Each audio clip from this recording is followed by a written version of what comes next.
He might have that energy pent up, maybe because he has that rush, that testosterone after playing the game. But bro, after he's gone home, chilled with his wife, kids, whatever, move he's on. in his move on state. Yeah. And I think that's the thing we have to do. We just remove ourselves from that, because I know the artist and the ego thing is the big part, right? So it's like the competition is necessary for us to grow. But at the same time, like, keep it off the field. Like, it doesn't have to be like the cat calling. Let it just continuously be about the music, you know? Yeah. You know what the issue is? They're both petty.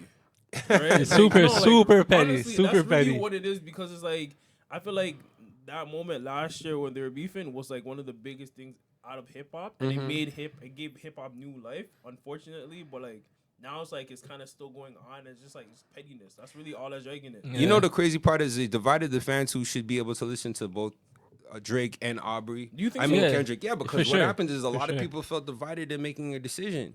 Even with that Kendrick concert coming, right? There are people who are like, yo, it's Drake, bro. Drake hold it down for the city. And other people are like, I don't go fuck, I'm going. Or I'm going to go see SZA. They're just making excuses. I'm going to go see SZA. Yeah. Bro, you know you want to go see Kendrick. Didn't, It's all right to do that, bro. Didn't that politician say the same thing? Yeah, Yeah. No, but Jack Meat's an idiot because he's with Jack Meat.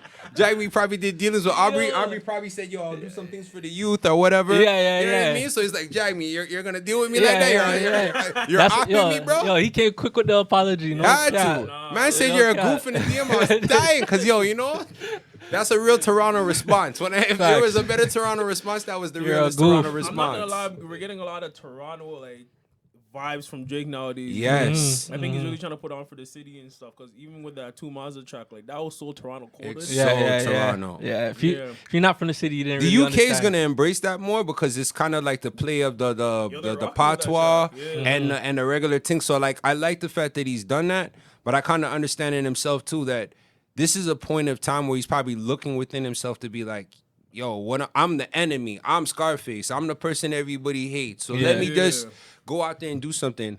And I really do feel that he's gonna bounce back. It may not be in that same way, but it's just he's too consistent. It's Facts. too consistent. You know what I mean? I think he's already kind of in the process of making a comeback because he has like one or two like the biggest songs of the summer, Nokia and Somebody That Loves You. Yeah. Well, the thing is, the marketing behind even Not Like Us, it was just like everywhere in your face.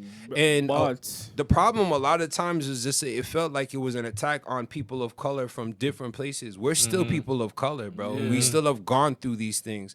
And unfortunately, sometimes I find that the American view of us as Canadians is they just think it's simple pie. Like, they don't understand we're immigrants. We've gone through things. trust We've been systemic racism, discrimination, all sorts of things have happened to us in Toronto. It's just because we speak differently, they don't understand that. And when we meet, we need more voices from the artists who've been through that to not just be about like, yo, I'm a gunman and I sell drugs, but actually show them, yo, there's a lot of fuckery in Toronto. Yeah. Like, no, I was just gonna say no offense to our American viewers, but it's just like ignorance, you know, like they're not here, they don't see our stripes, they don't know what we go through, right? So it's like they just look at it like, oh, like Toronto's sweet, or Toronto doesn't. I would Yeah. say the reason why that not even is- Toronto, but just Canada. And it's I like- would say Canada because of the fact that the one thing we're not is North Americans or Americans. It's like they're a marketing beast. We see them everywhere. Yeah. We seen the movies in Hollywood, so we kind of somewhat know what the Bloods and Crips are like. Yeah. We've seen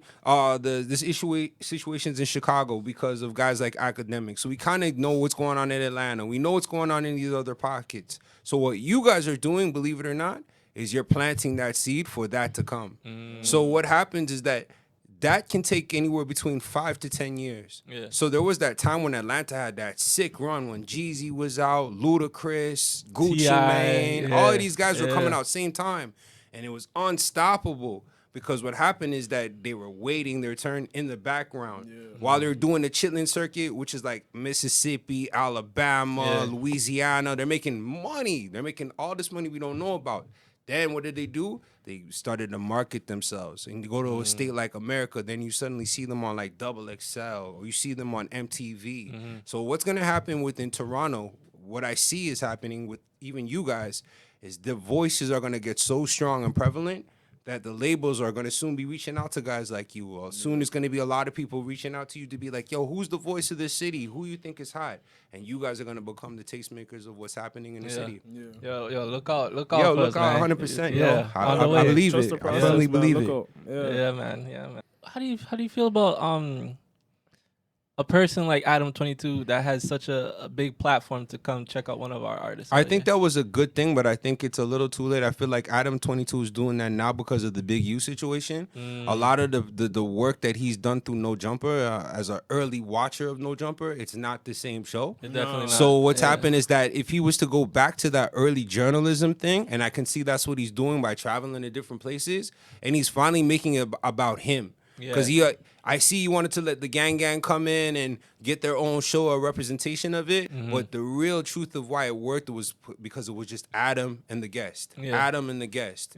And I guess when you start to make money and veer away from what's really important, because I think a lot of things change, bro. Like his girlfriend and all these other, situations, crazy, mod situations, some not safe for work type of situations are going in, and it kind of deflected from the journalism and the music. Because this guy is a guy who had Kodak Black on, Triple Extension, he had Little Yachty, he had all these guys, the list ASAP goes Rocky, on. everybody, bro. And at one point in time, everybody's like, yo, who are these guys? Some of the guys were unknown, you know what I mean? And he was able to leverage them. Then the poly shit started to happen. Yeah. That's the problem. It's funny because how I even found about No Jumper was through the X interview, because at that Yeah. time X was kind of like this underground, like anomaly, right? Like his fucking jail picture was going viral, and people were like, yo, who is this guy? And then he did that interview with No Jumper, and it was just like, all right, like this is the platform. What? And then all he had was all these big names like Ski Mask, like you said, Juice WRLD, too. Juice Rest in WRLD. peace, Juice WRLD, bro. All these sick artists. and he had them early too, right? But it's unfortunate that like the direction that he's taking and how he's kind of starting to shine a light on these other. He's kind of going back to his roots, but he's doing it too late. You know what I mean? I agree. I Like- think what happened is the metrics. Yeah. Because, these guys are going off of number games after you've done it for a little bit of time.